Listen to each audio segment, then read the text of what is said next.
आज का अपना टॉपिक है हीमोडायलिसिस। ओके,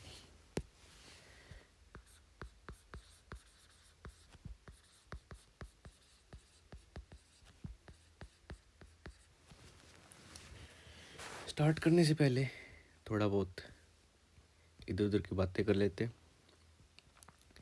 क्या होता है कि किडनी ने काम करना बंद किया, ठीक है। किडनी ने काम करना बंद किया अपना,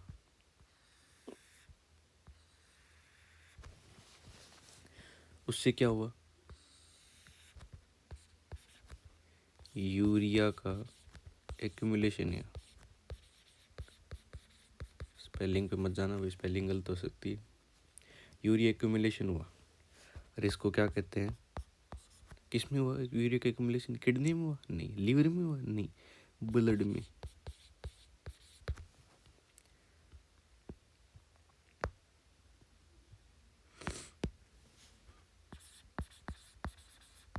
इस कंडीशन को कहते हैं यूरेमिया। कोई मोटी बात नहीं। इस यूरिया एक्यूमुलेशन से किडनी पर इफेक्ट आएगा।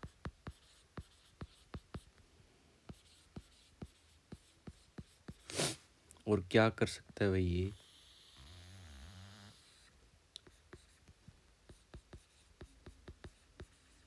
Failure of kidney.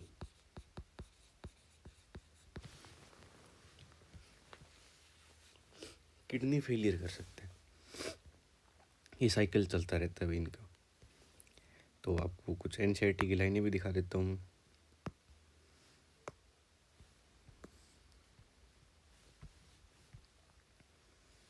हाँ देखो, या कह रहे malfunction of kidney can lead to accumulation of urea in blood, a condition called uremia, which is highly harmful and may lead to kidney failure। ठीक है, kidney danger मतलब ये vicious cycle होता है। विशियस साइकिल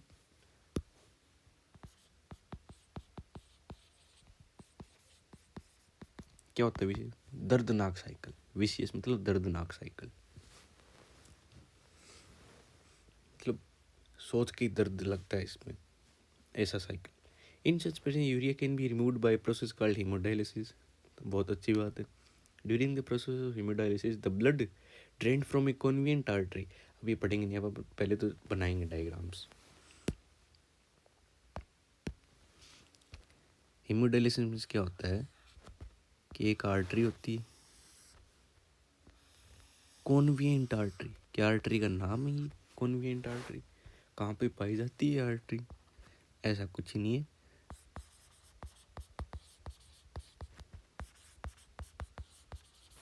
मतलब सुविधाजनक।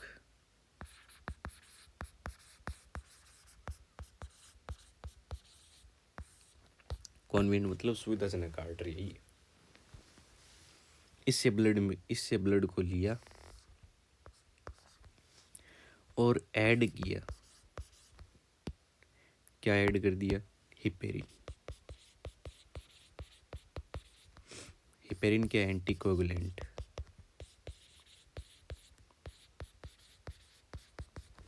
ये cascade process को रोकेगा, blood clotting cascade process. Cascade क्या होता है?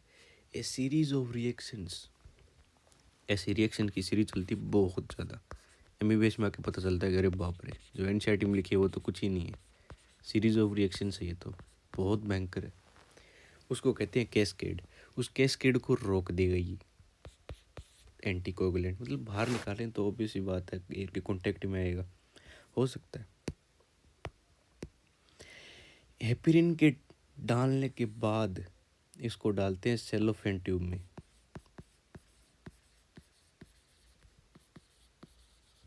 सेलोफेन ट्यूब कैसी होती है भाई? कैसी भी वो ट्यूब होती है। सेलोफेन ट्यूब की खास बात यह है कि ये मान लो सेलोफेन ट्यूब है, इसमें माइन्यूट माइन्यूट पोर्स होते हैं। जितने एक मेम्ब्रेन में छेद होते हैं ना, वैसे उतने छोटे छोटे, ताकि ऐसा ना हो कि सारा पार्टिकल आरबीसी वगैरह सब कुछ चली जाए बाहर।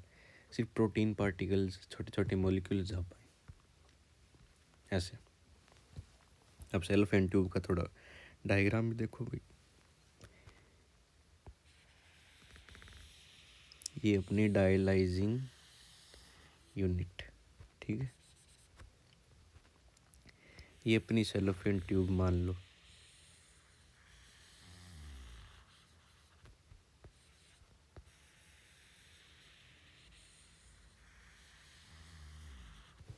ठीक है, इसमें होते छोटे छोटे छेद।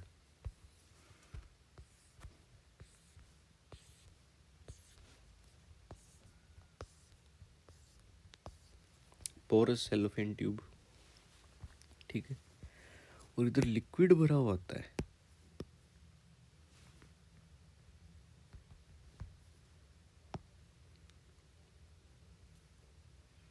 इधर लिक्विड भरा होता है।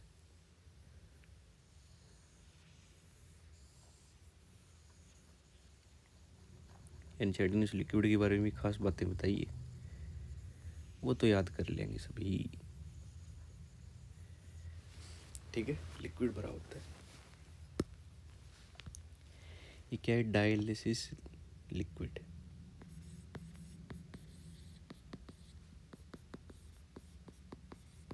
ओके, इसके अंदर वो सारे कंटेंट होते हैं जितने ब्लड में है, all contents of blood same के सेम, सेम की सेम टिका दी। लेकिन क्या नहीं है? Excretory products.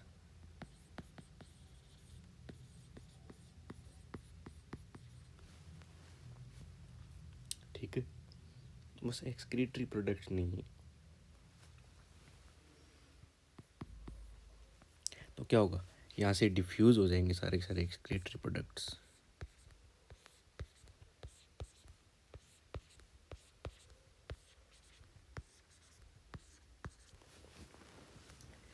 तो मैं क्या कह सकता हूँ?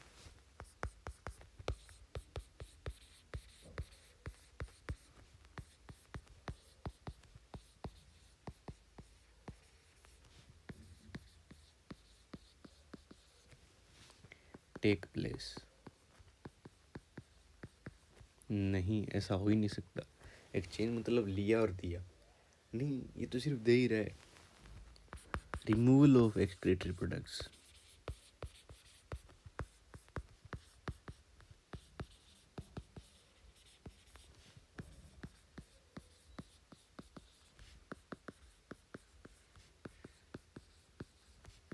ये बात सही होगी। लेकिन ये मान लो से स्टेटमेंट पूछ लें तो इनमें से कौन सा सही है, तो ये सही होगा, ये भी सही होगा, मतलब अलग से स्टेटमेंट आ जाए। और जहाँ पे दोनों एक साथ दिख जाए ना, तब इनमें से यही सही होगा, ज़्यादा सही यही है। और एनसीईआरटी ने क्या लिखा है वो देख लो। एनसीईआरटी ने लिखा है वही माना जाएगा। रिमूवल लिखा तो रिमूवल ही माना जाएगा। फिर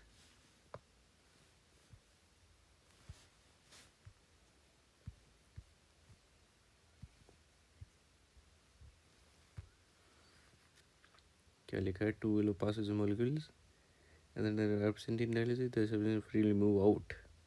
Substances freely move out मतलब रिमूवल ही माना जाएगा अब तो। ये तो हर हालत में गलत है, मुझे पहले पता था, मैं तो बस आपको ध्यान देने के लिए बोल रहा था ताकि हम ध्यान दें। ओके, फिर क्या होगा? अब सारा सारा ब्लड साफ हो गया, बॉडी के अनुकूल आ गया ब्लड। फिर क्या होगा? एंटी हिपेरिन डालेंगे। अब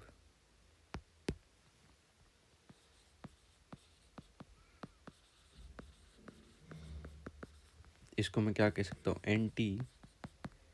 एंटीकोगुलेंट। शब्दों का खेला हो सकता है भाई साहब। हिपेरिन की एंटीकोगुलेंट लिख देंगे, उधर एंटीकोगुलेंट लिख देंगे। कई बार बच्चों को लगता है कि 2 बार ऐसे गलत छप गया होगा, नहीं। फिर क्या करेंगे? यहाँ से कोई वेन पकड़ेंगे और उसके अंदर डाल देंगे ये सारा का सारा ब्लड।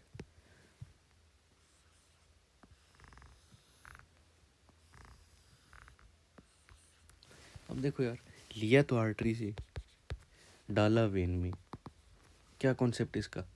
कॉन्सेप्ट सीख के क्या करोगे? आपको नीट करनी है, कोई कॉन्सेप्ट नहीं है भाई, चुपचाप पढ़ो एनसीईआरटी। ओके, ये डायलिसिस था। और ये बून है भाई, boon, boon for thousand of,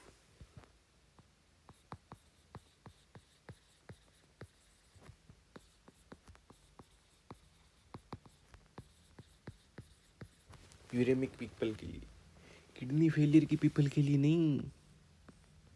किसके लिए? यूरेमिक पीपल के लिए, ध्यान रखना। क्या बोला मैंने? यूरेमिक पीपल के लिए। क्यों? क्योंकि किडनी फेलियर के लिए तो ट्रांसप्लांट ही है, समझे? यूरेमिक पीपल है ना, उन्हीं के लिए बून है, वरदान है ये, वरदान।